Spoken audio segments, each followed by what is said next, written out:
नमस्कार बच्चों, मैं देशराज फिर से आपका स्वागत करता हूं हमारे नए वीडियो में।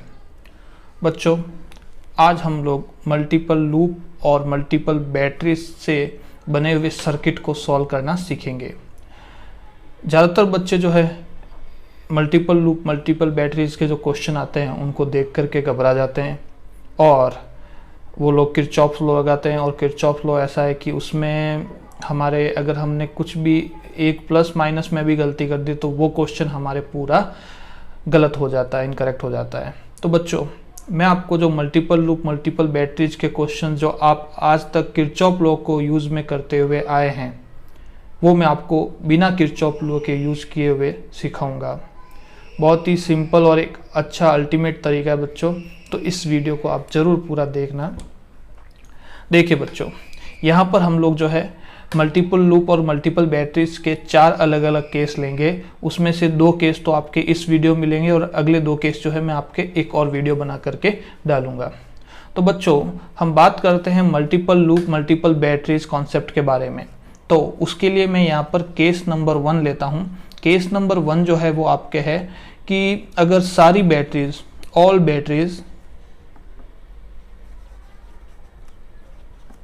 Batteries are of same polarity, यानी कि अगर सारी बैटरीज जो है वो सेम पोलरिटी की हो तो उस कंडीशन में हमें क्वेश्चन कैसे सॉल्व करना है मैं आपको सिखाऊंगा। तो पहले बच्चों मैं आपको इसका मतलब समझा देता हूं कि सेम पोलरिटी या फिर अगर बात की जाए ऑपोजिट पोलरिटी उसका मतलब होता क्या है। तो देखिए, डिफरेंट पोलरिटी का मतलब होता क्या है मैं आपको समझाता हूँ। जैसे कि मैं यहाँ पर एक डायग्राम ड्रॉ कर रहा हूँ बच्चों, ये हमारे पास में इस तरह से एक डायग्राम बना रहा हूँ मैं जिसमें मल्टीपल बैटरीज और मल्टीपल लूप है।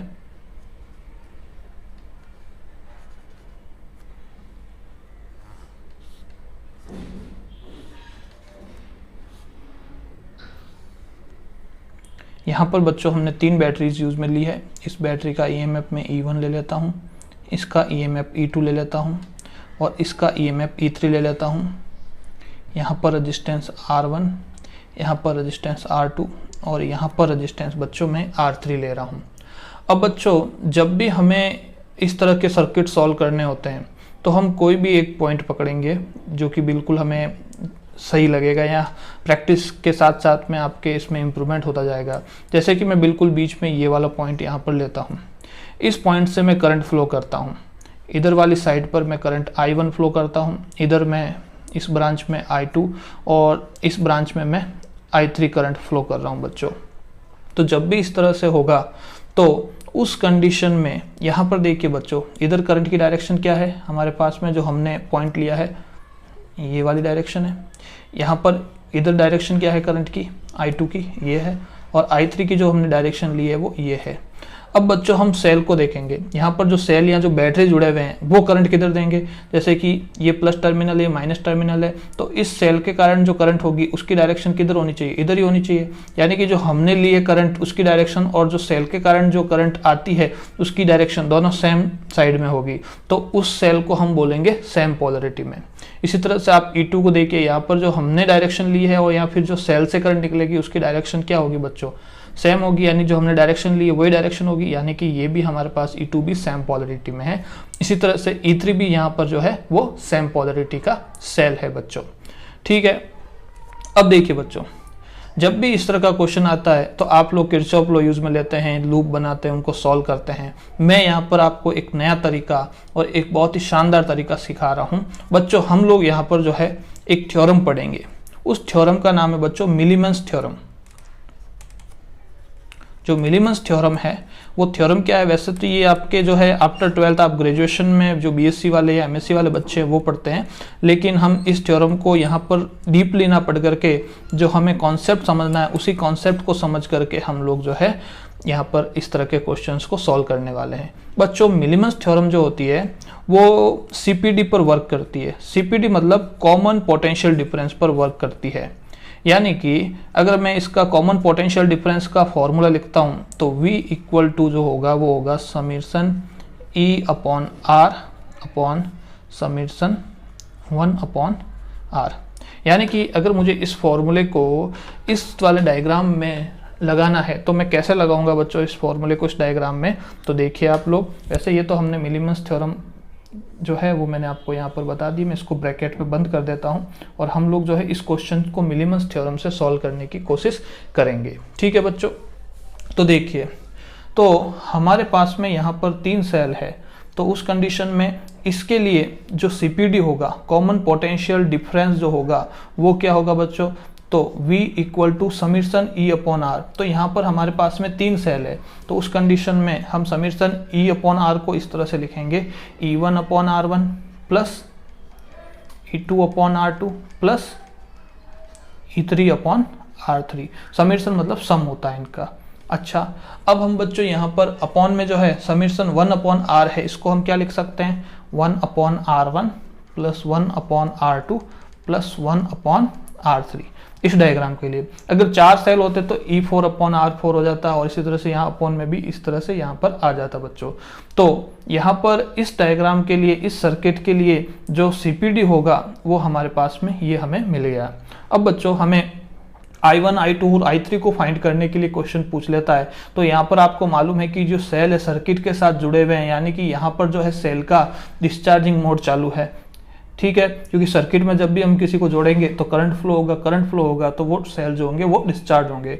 तो जब यहाँ डिस्चार्जिंग मोड है तो आपको बच्चों मालूम है डिस्चार्जिंग मोड के लिए, किस मोड के लिए, डिस्चार्जिंग मोड के लिए मैंने कल जो लास्ट वीडियो बनाया था उस वीडियो में मैंने आपको बताया था कि हम लोग जो है ये वाला जो पोटेंशियल होता है उसका फॉर्मूला काम में लेते हैं, V is equal to E minus I R.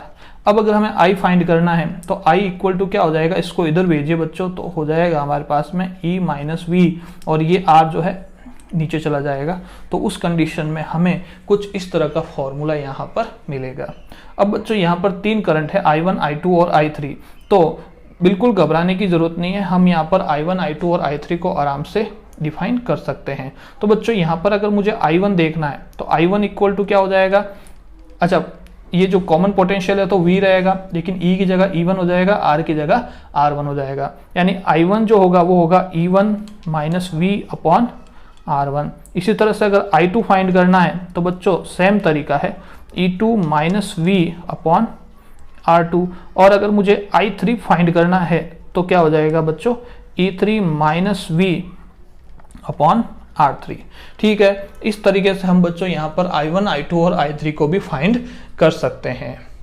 अब मैं आपको जो है इसके ऊपर क्वेश्चन प्रैक्टिस कराता हूँ, तो मैं ये रब कर देता हूँ और हम लोग जो है बिल्कुल इसी तरह का एक क्वेश्चन सॉल्व करके देखते हैं कि हमने जो अभी ट्राई किया, हमने जो एक कोशिश की है इसको समझने की, हमको समझ में आया या नहीं आया।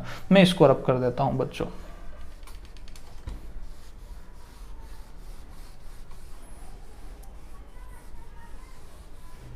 जैसे कि हम यहाँ पर फर्स्ट क्वेश्चन ले रहे हैं, मैं यहाँ डायग्राम ड्रॉ करता हूँ, ये रहा हमारा फर्स्ट क्वेश्चन। हमें इसी तरह से बिल्कुल सेम तरह का सर्किट है, उसमें 3 सेल लगे हुए हैं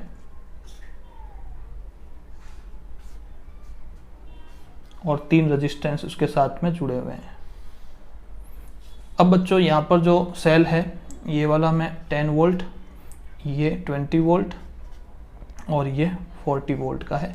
यहाँ पर जो रेजिस्टेंस है वो है 10 ओम, 20 ओम और ये वाला रेजिस्टेंस भी यहाँ पर 20 ओम है। अब हमें बच्चों इस क्वेश्चन में I1, I2 और I3 फाइंड करना है, यानी कि इन तीनों जो आर्म्स है, तीनों जो सर्किट के हमारे पास में बने हुए हैं उनको हमें जो है यहाँ पर करंट बताना है कि कितना करंट फ्लो हो रहा है। तो बच्चों वही तरीका है जो मैंने अभी आपको जस्ट थोड़ी देर पहले समझाया था। हम क्या करेंगे, कोई एक पॉइंट पकड़ लेंगे। मैंने यहाँ पर जो है ये वाला पॉइंट ले लिया बच्चों। इस पॉइंट से मैं तीनों साइड जो है करंट फ्लो कर देता हूँ।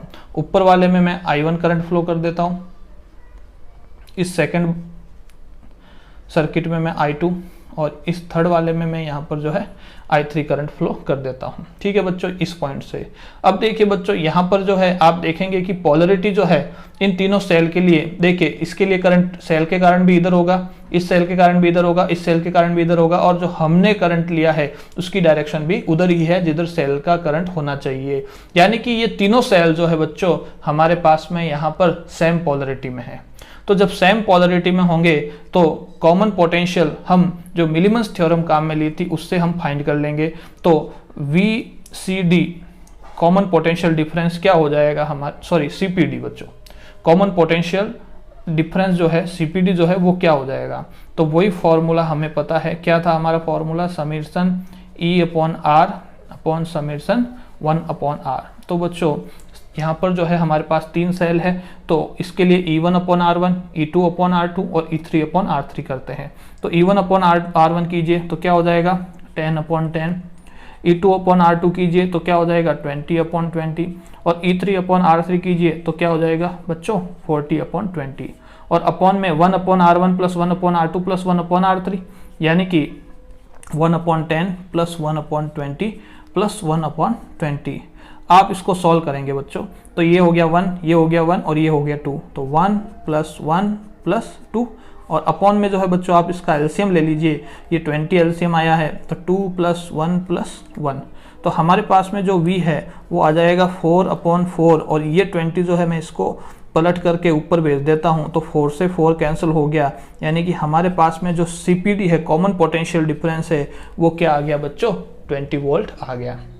अब हमें यहाँ पर I1, I2, I3 फाइंड करना है, और यहाँ पर भी सेल जुड़े हुए हैं, और सेल जब किसी सर्किट में जुड़ते हैं तो वहाँ डिस्चार्जिंग होता है, और डिस्चार्जिंग के लिए मैंने अभी थोड़ी देर पहले आपको I का फॉर्मूला बताया था। I का फॉर्मूला क्या था, E minus V common upon R। तो यहाँ पर अगर I1 फाइंड करना है तो वो हो जाएगा बच्चों E1 minus V upon R1। तो E1 क्या है हमारे पास में यहाँ पर 10 माइनस V हमारे पास में कितना आया है 20, और R1 कितना है बच्चों 10 है, तो ये हमारे पास में आ गया -10/10, यानी करंट हमारे पास में यहाँ पर आ गया -1 एम्पियर। माइनस आया यानी कि बच्चों क्या हुआ कि इस करंट की डायरेक्शन इधर ना होकर के इसके ऑपोजिट साइड में, यानी कि माइनस सिर्फ इसकी करंट की डायरेक्शन की दिशा को बता रहा है। बाकी करंट का जो वैल्यू है वो तो 1 एम्पियर है, लेकिन दिशा जो हमने ली है I1 की वो वहां ना होकर के उसकी ऑपोजिट साइड में है। इसी तरह से बच्चों आप अगर I2 फाइंड करते हैं तो I2 क्या हो जाएगा E2 minus V upon R2। तो E2 जो है हमारे पास में 20 है, 20 माइनस 20 अपॉन R कितना है बच्चों 20 है, तो हमारे पास में ये जो है I2 वो आ गया 0 एम्पियर, यानी कि I2 जो है उसकी वैल्यू यहाँ पर 0 है, यानी कि इस वाले में कोई करंट फ्लो नहीं हो रहा है। इसी तरह से हम I3 को चेक कर लेते हैं बच्चों। I3 जो होगा वो क्या होगा E3 minus V upon R3। E3 कितना है 40 माइनस कॉमन पोटेंशियल 20 वोल्ट है, और R3 कितना बच्चों 20, यानी कि 20/20, यानी कि ये हमारे पास आ गया +1 एम्पियर।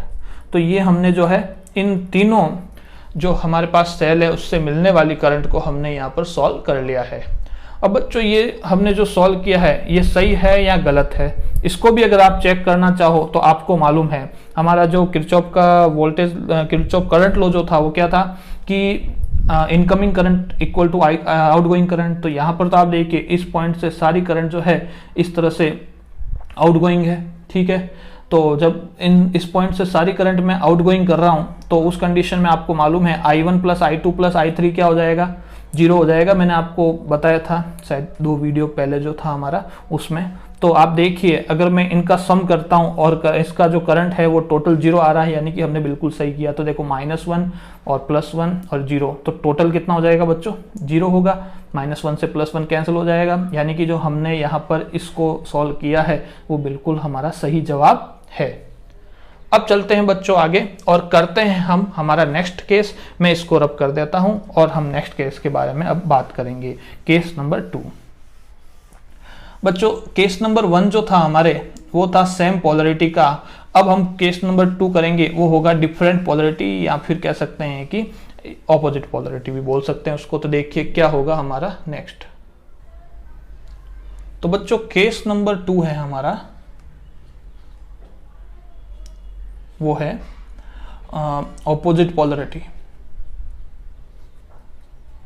या फिर इसको हम लोग है ना रिवर्स पोलरिटी भी बोल सकते हैं।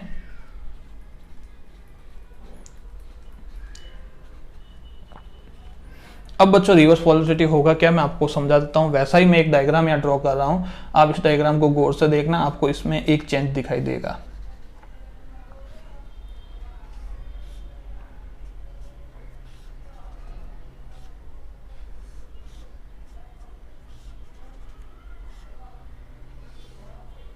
तो बच्चों देखिए इस डायग्राम को देख करके आपको पता चल रहा होगा कि यहाँ पर भी 3 सेल है, E1, E2 और E3, और यहाँ पर भी 3 रेजिस्टेंस है हमारे पास में। मैं ले लेता हूँ इसको R1, ये R2 और ये रेजिस्टेंस है R3। अब बच्चों हम लोग यहाँ केस 2 ले रहे हैं जिसमें हम रिवर्स पोलरिटी के बारे में बात कर रहे हैं। तो रिवर्स पोलरिटी का मतलब क्या होगा, देखिए मैं इस पॉइंट को पकड़ूंगा, यहाँ से जो है तीनों साइड में करंट फ्लो कर देता हूँ, ठीक है। तो इसमें जो करंट है वो I1, इसमें जो करंट है वो I2 और इसमें जो करंट है वो हमारे I3 है। यानी कि I1 की डायरेक्शन बच्चों ये है, I2 की डायरेक्शन बच्चों ये है और I3 की डायरेक्शन भी यहाँ पर ये है बच्चों, ठीक है। तो यहाँ पर आप देखेंगे कि जो सेल 1 है उसमें जिधर हम करंट फ्लो कर रहे हैं, सेल के करंट भी करंट उधर ही उसी डायरेक्शन में फ्लो होगा, यानी कि E1 जो है वो सेम पोलरिटी में है। E2 को आप देखिए बच्चों, E2 में हम करंट की डायरेक्शन ऐसे ले जा रहे हैं, लेकिन जो सेल जिस तरह से यहाँ जोड़ा गया है तो सेल के कारण जो करंट निकलेगी वो प्लस से बाहर निकलती है हमेशा करंट, यानी उसकी दिशा इस तरह से होगी। यानी जो E2 है बच्चों वो किस पोलरिटी में है, रिवर्स पोलरिटी में है। यानी कि अगर हमारे द्वारा भेजा गया करंट और सेल के द्वारा जो करंट की डायरेक्शन है वो सेम होता है तो वो हमारे सेम पोलरिटी होता है, अदरवाइज वो बच्चों हमारे रिवर्स पोलरिटी होता है। आप समझ गए होंगे E2 यहाँ पर हमारे किस में है, रिवर्स पोलरिटी में है। E3 को देखिए, E3 में बच्चों हम करंट इधर फ्लो कर रहे हैं और सेल के कारण भी करंट की डायरेक्शन वही होगी, तो यानी कि जो हमारे पास में E3 है वो भी सेम पोलरिटी में है, क्योंकि करंट जो है हमारी या फिर जो सेल के कारण उनकी डायरेक्शन सेम है।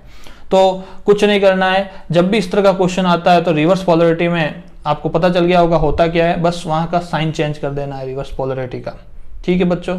अगर मैं यहां से करंट लेता इस पॉइंट से तो उस कंडीशन में क्या होता बच्चों, ये वाला सेम पोलरिटी में होता, बाकी ये दोनों ऑपोजिट पोलरिटी में होते हैं, रिवर्स पोलरिटी में होते हैं। लेकिन मैं अभी सिंपल तरीके से आपको समझा रहा हूं, बाकी आप खुद समझ पा रहे होंगे बच्चों। तो देखिए, तो उस कंडीशन में अगर मुझे यहाँ पर CPD फाइंड करना होता मिलेनियम थ्योरम से, कॉमन पोटेंशियल डिफरेंस, तो क्या हो जाता बच्चों, कॉमन पोटेंशियल डिफरेंस का जो फॉर्मूला था क्या था, summation E/R upon summation 1/R। तो उस कंडीशन में यहाँ पर जो है E1/R1, अब E2 जो है वो माइनस साइन आ जाता। वहां पर क्या था बच्चों, इससे पहले वाले में प्लस था क्योंकि वो सारे जो सेम पोलरिटी में थे, और E3 जो है यहाँ पर ये भी सेम पोलरिटी में है। सेम पोलरिटी यानी कि साइन जो है प्लस है और ऑपोजिट पोलरिटी है यानी साइन नेगेटिव है। अब बच्चों यहाँ पर 1/R1 minus 1/R2 plus 1/R3 कर दिया, यानी कि R1 भी प्लस में, R3 भी प्लस में है, और मैंने R2 को माइनस किया है। ये बच्चे आप लोग गलती करेंगे, यहाँ पर रेजिस्टेंस थोड़ी ना करंट फ्लो कर रहा है, यानी रेजिस्टेंस यहाँ पर ऑपोजिट या सेम पोलरिटी वाला कॉन्सेप्ट नहीं लगाना। रेजिस्टेंस तो सारे यहाँ पर जो है वो प्लस में ही रहेंगे बच्चों, ठीक है। ये बात ध्यान रखना, नोट कर लेना। अक्सर बच्चे गलती करते हैं, ऊपर माइनस लिया तो नीचे भी माइनस ले लेते हैं। नहीं बच्चों, ऐसा नहीं है, रेजिस्टेंस तो हमें प्लस ही करने हैं, ठीक है। तो ये हमारे पास में V आ गया। अब हम चाहते हैं यहाँ पर I1, I2, I3 फाइंड करना, तो यहाँ पर देखिए डिस्चार्जिंग हो रहा है, तो उसी तरह से I1 जो हो जाएगा वो हो जाएगा हमारे पास में E1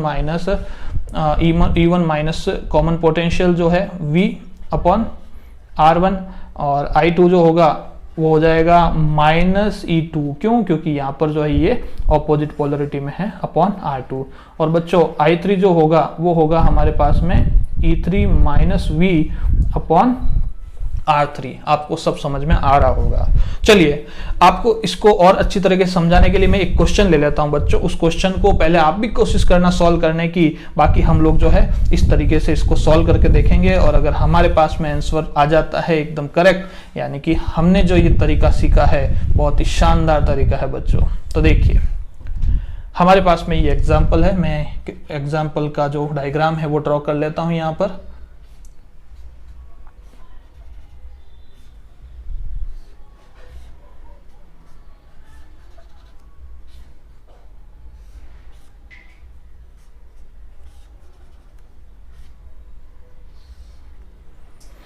यहाँ पर बच्चों ये 6 वोल्ट है, ये यहाँ पर 12 वोल्ट दिया हुआ है आपको, और ये आपको 18 वोल्ट दिया हुआ है।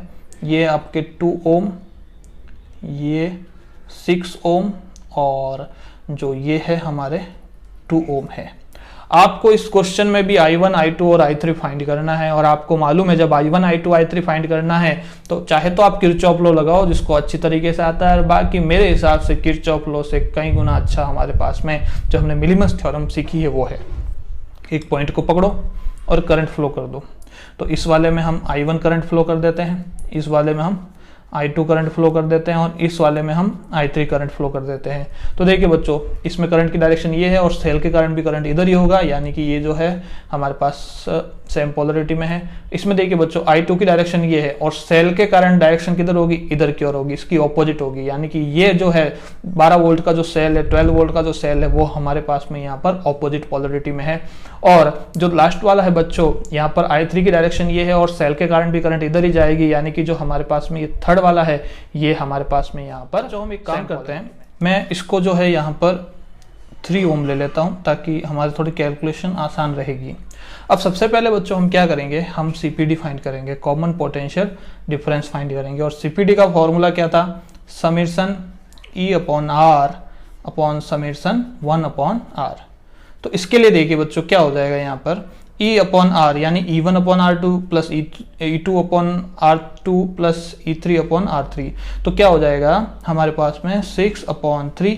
अब बच्चों E2 जो है वो माइनस में है क्योंकि ये जो है हमारे रिवर्स पोलरिटी का है, तो -12/6, और ये हो जाएगा बच्चों हमारे पास में यहाँ पर प्लस 18 अपॉन 2, और अपॉन में क्या हो जाएगा 1 upon R1 plus 1 upon R2 plus 1 upon R3। तो आप जब इसको सॉल्व करेंगे तो हमें यहाँ पर क्या मिलेगा 2 - 2, और यहाँ पर हमें मिल जाएगा बच्चों +9, और अपॉन में हमें जो है यहाँ पर आप इसका एलसीएम लेंगे 6 आएगा, तो 2 + 1 + 3, देन बच्चों क्या हो जाएगा हमारे पास में 9 अपॉन 3 और 1 4 5 6 अपॉन 6, यानी कि यहाँ पर जो है हमारे पास में जब आप इसको सॉल्व करेंगे तो V है 9 वोल्ट, आंसर हमारे पास में कॉमन पोटेंशियल के लिए आ जाएगा। मतलब ये 6 अपॉन 6 से 6 कैंसिल हो जाएगा, तो हमारे पास एटलीस्ट कॉमन पोटेंशियल 9 वोल्ट आ गया। अब बच्चों हम क्या करेंगे, यहाँ पर I1, I2, I3 फाइंड कर लेंगे, और वो तो बिल्कुल सिंपल है। तो देखिए सबसे पहले I1 इक्वल टू क्या हो जाएगा E1 - V upon R1। I2 क्या हो जाएगा बच्चों -E2, क्यों, क्योंकि ये रिवर्स में है, याद रखना गलती नहीं। और I3 जो है वो हो जाएगा हमारे पास में E3 - V अपॉन R3। ये बच्चों आप वैल्यू रख करके खुद भी देख सकते हैं, मैं भी आपको सॉल्व करवा ही देता हूं बच्चों। तो देखिए क्या हो जाएगा 6 - 9 अपॉन R1 कितना है 3, यानी कि ये आ जाएगा -3 अपॉन 3, यानी कि -1 एम्पियर। अब आगे देखिए ये क्या हो जाएगा -12 माइनस V कितना है 9 अपॉन 6, यानी कि 12 एंड 9 कितना हो जाएगा बच्चों -21 अपॉन 6। आप इसको ऐसे भी सॉल्व करके लिख सकते हैं -7/2, यानी कि -3.5 एम्पियर। अब I3 देखिए, I3 क्या होगा, E3 कितना है 18 - 9 अपॉन 2, यानी कि 9 अपॉन 2, यानी कि प्लस में आएगा 4.5 एम्पियर। ये हमारे पास में तीनों I1, I2, I3 आ गए। और बाकी आपको चेक करना है तो मैंने आपको बताया था कि यहाँ पर भी देखिए सारे करंट जो है इस पॉइंट से आउटगोइंग है, तो I1 + I2 + I3 कीजिए, वो 0 के बराबर आना चाहिए, तो आपके ये एकदम करेक्ट है। तो I1 + I2 + I3 यानी कि 1 और 3.5 माइनस के जुड़ जाएंगे, -4.5 + 4.5 से कैंसिल हो जाएगा और 0 आ जाएगा। तो बच्चों ये तो हमारे पास 2 केस थे, बाकी के 2 केस हम नेक्स्ट क्लास में करेंगे। तो चलते हैं बच्चों, जय हिंद।